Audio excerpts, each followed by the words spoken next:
This video will cover how to perform a field calibration of a mmGPS transmitter. First, start the transmitter in calibration mode by holding the laser plummet button and the power button at the same time.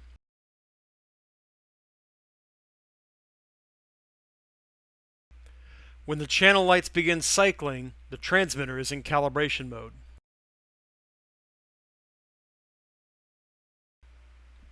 To perform this calibration, you must meet three criteria. The rover must be 100 feet from the transmitter. The PZS-1 is plus or minus 1 foot of elevation from the transmitter. Finally, the transmitter must be in calibration mode. To easily find your distance from the transmitter, connect Pocket 3D to the rover. Now, stake out the control point your transmitter is sitting on, in this example CP3.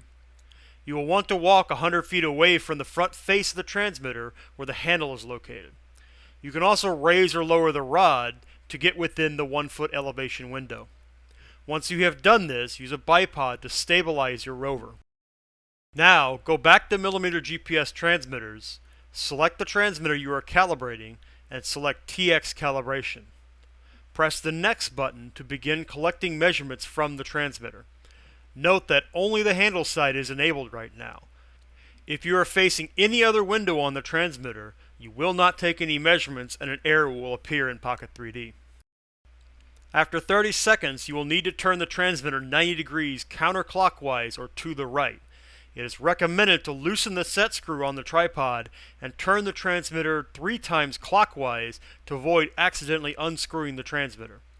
Once you have turned the transmitter, tighten it back down and give it a few seconds to re-level and start spinning again.